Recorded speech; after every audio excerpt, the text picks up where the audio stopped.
గ్రంథంలో నుంచి లూకా సువార్త 8వ అధ్యాయము 43-44 వచనాలు మనము చదువుకుందాం. 43-44 వచనాలు. అప్పుడు 12 ఏళ్ల నుంచి రక్తస్రావం గల ఒక స్త్రీ ఎవని చేతను స్వస్థతను అందనిదై ఆయన వెనుకకు వచ్చి ఆయన వస్త్రపు చెంగును ముట్టెను. వెంటనే ఆమె రక్తస్రావము నిలిచిపోయెను. హల్లెలూయా. దేవుని నామానికి మహిమ కలుగును గాక.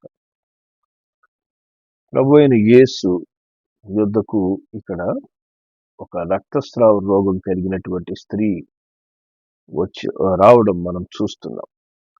మరి యేసు నొద్దకు ఆమె వస్తున్న కారణము ఆమెకున్నటువంటి ఈ రక్తస్రావ రోగం నుంచి విడుదల పొందుకోవడానికి.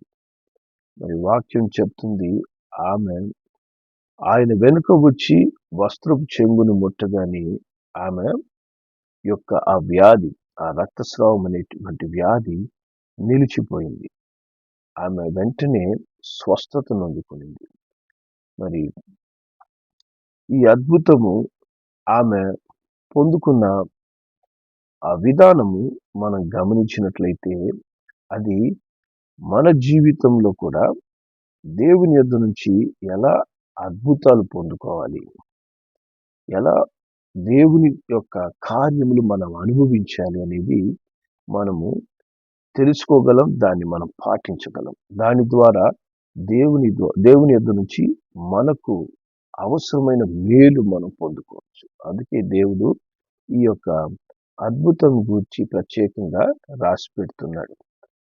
మరి ఈ స్త్రీ యొక్క సమస్య మరి ఒక దినము లేదా ఒక నెల కాదు, కానీ 12 సంవత్సరాల నుంచి ఉన్నటువంటి సమస్య. 12 సంవత్సరాలుగా ఆమెకు ఆ రక్తస్రావం అనేటువంటి ఆ వేదనకరమైనటువంటి వ్యాధితో ఆమె బాధించబడుతుంది. మరి ఆ వేదనకరమైన వ్యాధి నుంచి ఆమె ఆయనను ముట్టగానే ఆ స్వస్థత పొందుకొనేసిందట. ఆయన ముట్టగానే ఆ విడుదల పొందుకొనేసిందట. అంత అద్భుతం. అంటే 12 ఏళ్ల సమస్య ఆయన ముట్టిన క్షణములోనే మారిపోయేంత అద్భుతము, అంత గొప్ప కార్యాన్ని ఆమె ఎలా పొందుకోగలుగుతుంది? అది మనం గమనించినట్లయితే మరి యేసు ప్రభు ఒక మాట అడుగుతున్నాడు అక్కడ. మరి 45వ వచనంలో ఆయన అంటాడు, నన్ను ముట్టినదెవరు అని యేసు అడుగుతుండగా అందరూ మేమెరుగము అన్నప్పుడు పేతురు, ఏలినవాడ, జన సమూహములు కిక్కిరిసి నీ మీద పడుచున్నారు అని చెప్తున్నారు. కాబట్టి ఇక్కడ యేసు ప్రభు ఒక మాట అడుగుతున్నాడు. ఏంటంటే, నన్ను ఒకరు ముట్టారు, మరి ఆ ముట్టినదెవరు, ఆ ముట్టిన వాళ్ళు ఎవరు నేను తెలుసుకోవాలి అని చెప్పి. మరి యేసు ప్రభు ఆ సమయంలో మనం గమనిస్తే ఒంటరిగా నడిచిపోవడం లేదు. అక్కడ పేతురు చెప్తున్నాడు, ఒక గొప్ప జన సమూహము ఆయన మీద పడుతూ ఆయన ముడుతూ ఉన్నారంట. జన సమూహము ఆయనను చూడాలని వస్తున్నారు, ఆయనను తాకాలని వస్తున్నారు, ఆయనతో మాట్లాడాలని వస్తున్నారు. మరి పలు విధాలుగా యేసు ఎవరో తెలుసుకోవాలని ఆ జన సమూహం ఆయన మీద పడుతుంది. అంటే ఆడకు వచ్చిన వాళ్ళందరూ ఆయనను ముట్టుతున్నారు, ఆయన నెట్టుతూ ఉన్నారు, ఆయనను పలు విధాలుగా స్పర్శిస్తున్నారు. కానీ వీళ్ళందరిని గురించి యేసు మాట్లాడడం లేదు అక్కడ. వీళ్ళందరి గురించి ఆయన ప్రశ్నించట్లేదు. కానీ యేసు ప్రభువుకి స్పష్టంగా ఒకటి తెలిసింది, ఏంటంటే ఇక్కడ వచ్చిన వాళ్ళందరిలో నన్ను ప్రత్యేక రీతిలో నన్ను ముట్టి నా యొద్ద నుంచి మేలు పొందుకున్నటువంటి వ్యక్తి ఒకరున్నారు. హల్లెలూయా. మరి ఆ మేలు పొందుకునింది ఎవరు? చూడండి, చాలా సార్లు అనేక దగ్గరల మరి ఈ ప్రార్థనలకు అనేకులు పాల్గొంటుంటారు. అనేకులు దేవుని యొక్క సన్నిధిలో మరి చేరుతూ ఉంటారు. అందరి జీవితాల్లో ఎందుకు మేలు కలగడం లేదు అనే దానికి జవాబే దీంట్లో ఉంది. అందరు ఎందుకు విడుదల పొందుకోవడం లేదు? అందరికి ఎందుకు వెంటనే దేవుని కార్యాలు లేదా దేవుని యొక్క అద్భుతాలు పొందుకోలేకపోతున్నారు? ఇక్కడ కూడా ఏంటంటే జన సమూహము యేసయ్యను ముట్టుతుంది కానీ ఆ జన సమూహము అందరి జీవితాల్లో దేవుని కార్యాలు జరగలేదంట. అందరూ స్వస్థ పొందుకోలేదు. కానీ స్వస్థపరిచే వ్యక్తి ఉన్నాడు అక్కడ ఉన్నాడు యేసయ్య.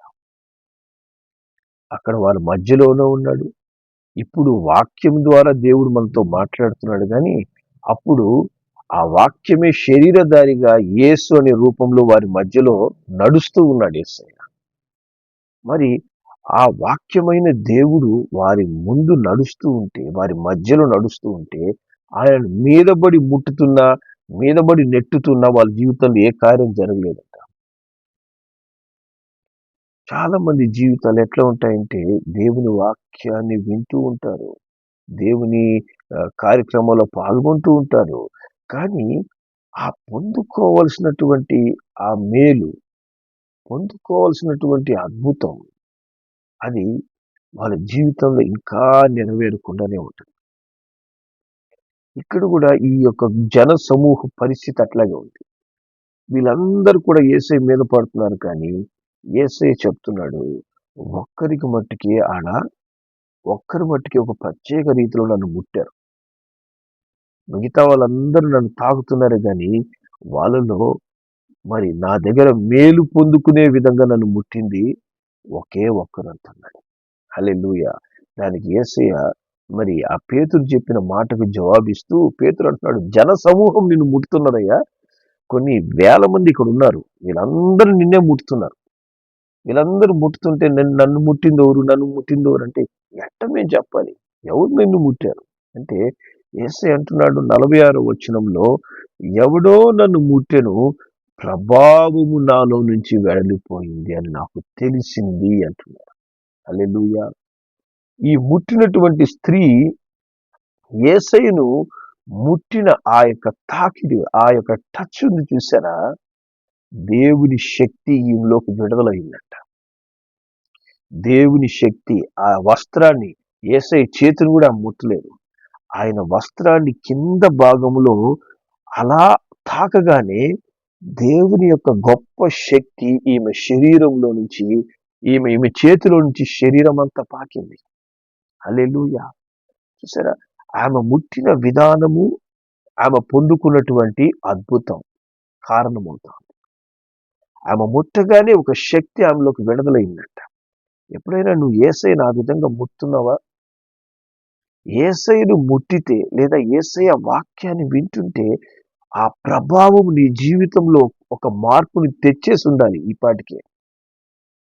ఆ ప్రభావము నీ జీవితంలో నీ స్వభావం అంతా మార్చి ఉండాలి. నీలో ఉన్నటువంటి ప్రతి లోక సంబంధమైన స్వభావాలు మారిపోయి ఉండాలి. దేవునికి లోబడినటువంటి క్రియలన్నీ మారిపోయి ఉండాలి.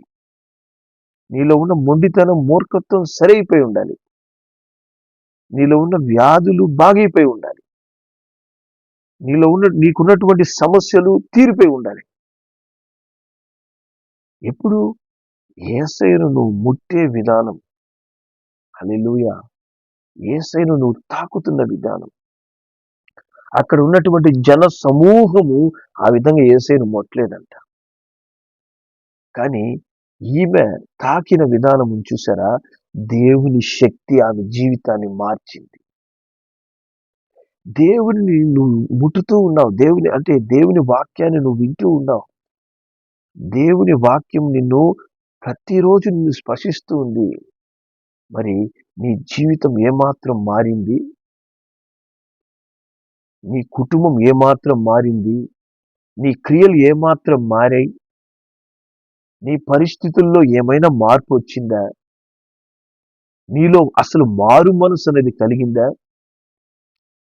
వాక్యాన్ని జీవిత కాలం వింటూ ఉండి మనలో ఏ మేలు కలగడం లేదంటే ఆ వేల మంది జన సమూహంలో నీవు కూడా ఒకడై ఉన్నావు. ఆయనను ముట్టుతూనే ఉన్నావు కానీ విశ్వాసం లేదు, నిరీక్షణ లేదు. మేలు కొరకు లేదా విడుదల కొరకు నా జీవితం మారాలనే ఆసక్తి లేకుండా మనం యేసయ్య మీద పడుతూ ఉంటే అక్కడ ఏం కార్యం జరగదు. యేసు ప్రభు చెప్తున్నాడు, ఈ వేల మందిలో ఒకే ఒక్కరు నన్ను ముట్టారు. ఆ ఒక్కరి జీవితంలోనికి నా శక్తి విడుదలైంది. ఆ ఒక్కడిగా నేను ఉండాలి. నువ్వు దేవుని గురించి వింటుంటే నీ జీవితం మారిపోవాలి, మార్పు నొందాలి. మారని జడంలాగా మన జీవితం పెట్టుకొని యేసయ్య దగ్గరకు వస్తుంటే యేసయ్య కూడా ఇష్టపడ్డు. ఆ జన సమూహాన్ని చూసి దేవుడు ఇష్టపడలేదు, వాళ్ళతో మాట్లాడడానికి కూడా ఇష్టపడలేదు దేవుడు. నేను ఈ జన సమూహంతో నాకు అవసరం లేదు, నన్ను ముట్టి నా ద్వారా విడుదల పొందుకున్నటువంటి ఆ వ్యక్తి ఎవరు? హల్లెలూయా. మరి ఆమెకి ఆ జన సమూహానికి ఏంటి తేడా? ఆమె ఏం చేసింది అంత గొప్పగా? చూడండి, మార్కు సువార్తలో ఆమె గురించి రాస్తుంది. మార్కు సువార్త 5వ అధ్యాయంలో 27, 28 వచనాల్లో వాక్యం చెప్తుంది, ఆమె యేసుని గూర్చి విని నేను ఆయన వస్త్రపు చెంగును ముట్టిన బాగుపడుననుకొని జన సమూహములో ఆయన వెనుకకు వచ్చి ఆయన వస్త్రము ముట్టెను. హల్లెలూయా. ఆమె ఏం చేస్తుందంటే, ఈ జన సమూహం ఊరికి పోయి యేసయ్య యేసయ్య యేసయ్య అని పోయి యేసయ్య తాకుతున్నారు. ఈమె ఏం చేసిందంట, యేసయ్య గూర్చి వినడం ప్రారంభించిందంట. యేసయ్య గురించి తెలుసుకుంటుంది. యేసయ్య గూర్చి విని విని ఆమెలో ఒక విశ్వాసం పెంచుకునింది.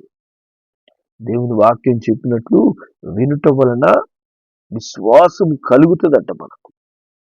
కాబట్టి యేసయ్య గురించి విని ఆ విశ్వాసాన్ని పెంచుకుంటుంది. దేవుని గురించినటువంటి ఆ మాట వినుట వలనే మనకు విశ్వాసం కలుగుతుంది. నీలో ఏ విధమైన విశ్వాసము కలగడం లేదు అంటే నువ్వు దేవుని వాక్యం అస్సలు వినడంలే. దేవుని వాక్యం నీ హృదయంలోకి చేరడం లేదు. ఎందుకంటే దేవుని వాక్యం ఎప్పుడు అబద్ధం కాదు. దేవుని వాక్యం ఏం చెప్తుంది? వింటే నీలో విశ్వాసం కలగాలి, వింటే నాకు అవిశ్వాసం పెరుగుతుంది అంటే దేవుని వాక్యం నువ్వు వినట్లేదు, అందుకే నీలో అవిశ్వాసం పెరిగిపోతుంది. దేవుని వాక్యం సరిగా విన్న వ్యక్తి జీవితం ఎట్టుంటదంటే అతని జీవితం మారిపోతుంది. ఇంకా విశ్వాస జీవితంలో ఎదుగుతుంటాడు అతను. నువ్వు ఎదుగుతున్నావా? నీలో ఏమాత్రం ఎదుగుదల కలిగింది అనేది నువ్వు దేవుని పట్ల నువ్వు చూపించే భయము, భక్తి, నీ క్రియలు, నీ ప్రవర్తన బట్టి తెలిసిపోతుంది. ఈమె యేసుని గూర్చి విని విశ్వాసంలో ఎదిగిందంట. హల్లెలూయా.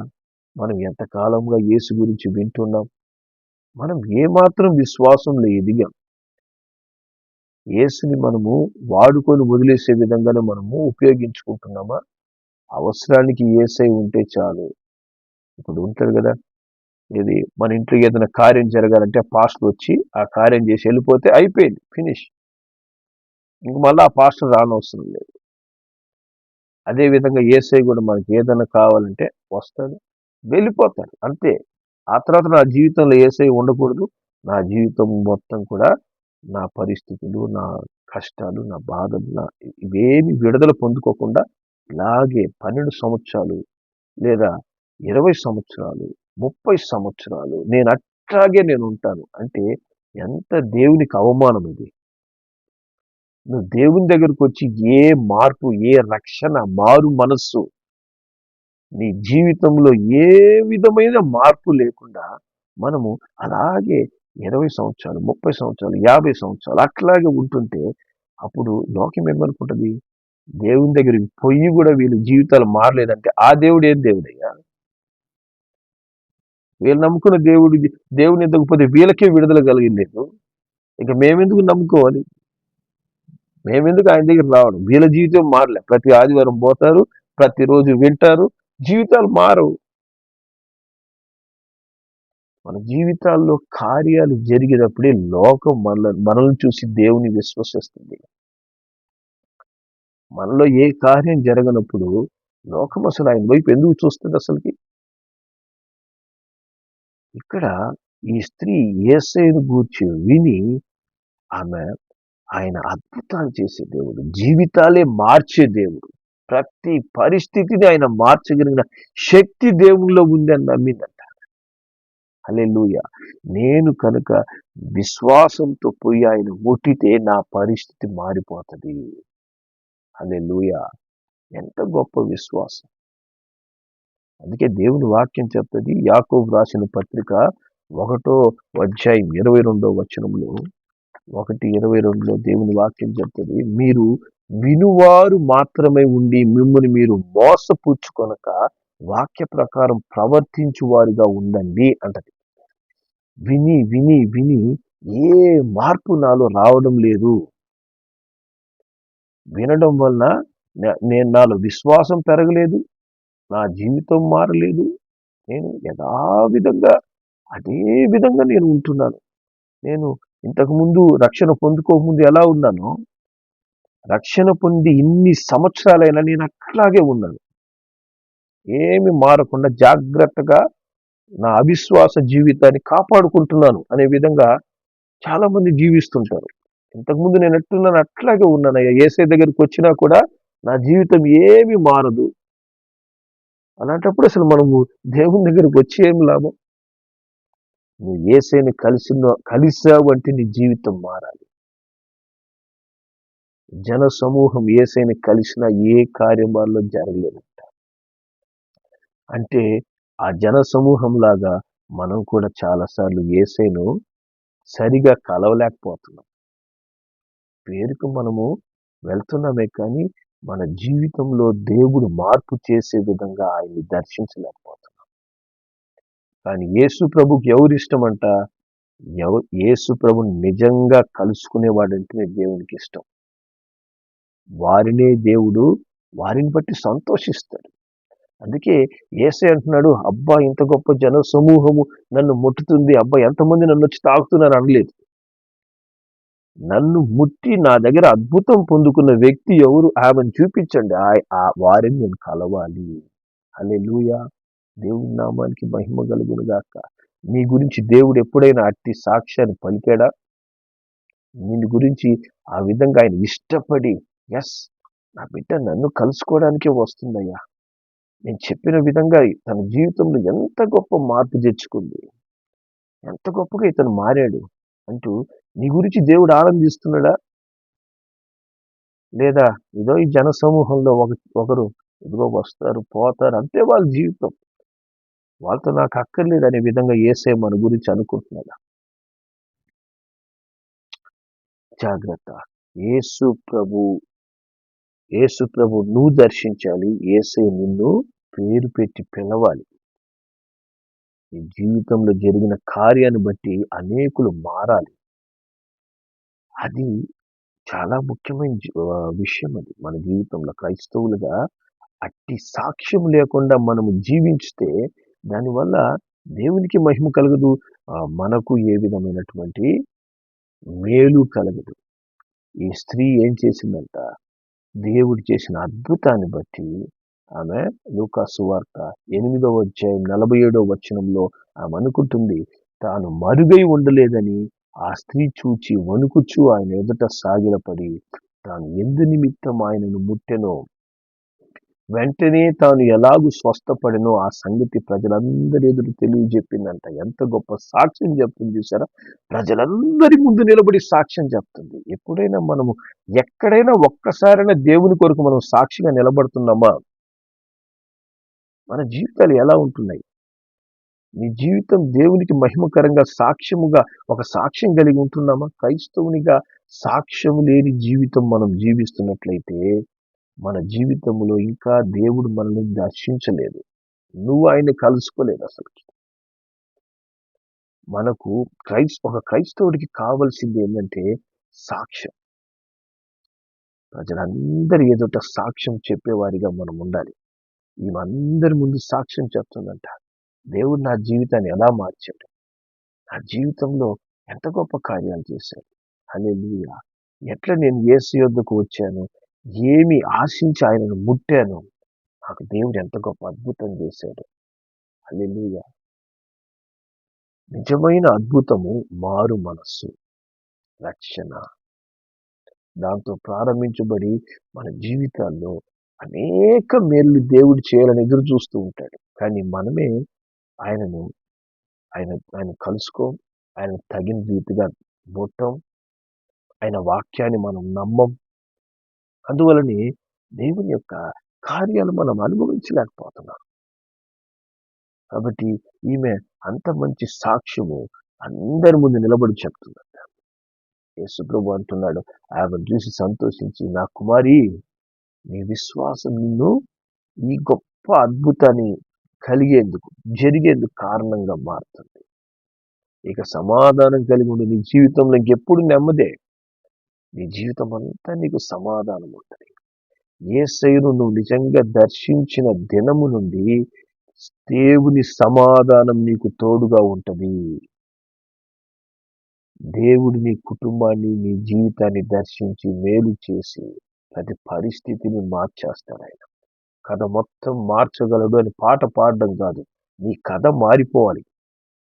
యేసయ్యను కలిసినప్పుడు నీ కథ మారలేదు అంటే మనం ఇంకా దేవుని విశ్వాసంలో లేము.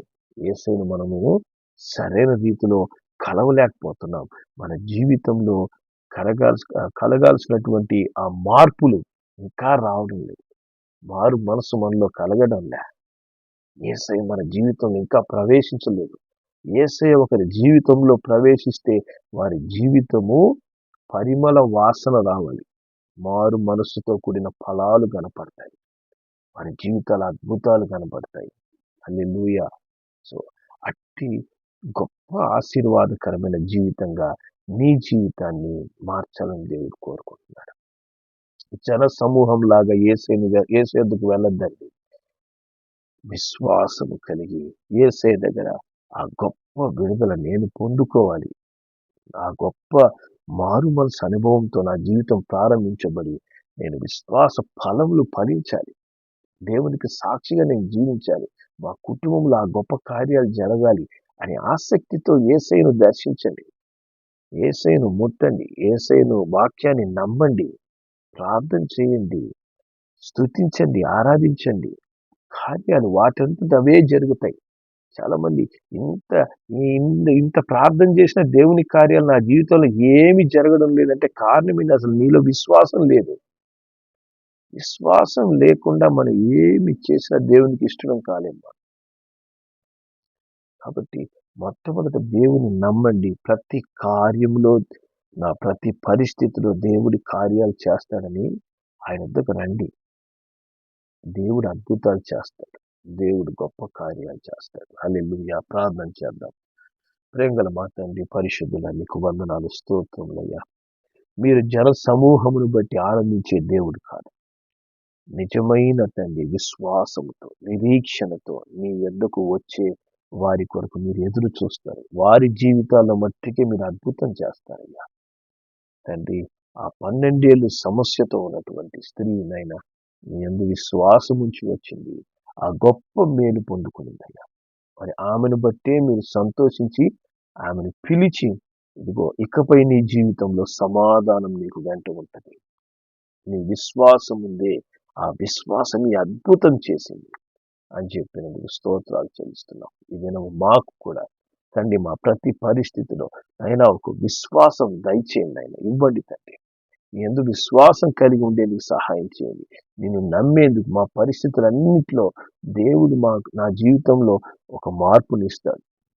నా మనస్సును మారుస్తాడు, నా జీవితాన్ని మారుస్తాడు, నా జీవితంలో స్వస్థతనిస్తాడు, విడుదలనిస్తాడు, మా కుటుంబాన్ని రక్షిస్తాడు అనేటువంటి నిరీక్షణ మాకు దయచేయండి. అతి విశ్వాసంలో మేము ముందుకు నడిచి మీ ద్వారా గొప్ప కార్యాలు పొందుకునేందుకు సహాయం చేయమని యేసు నామములో ప్రార్థిస్తున్నాం తండ్రి.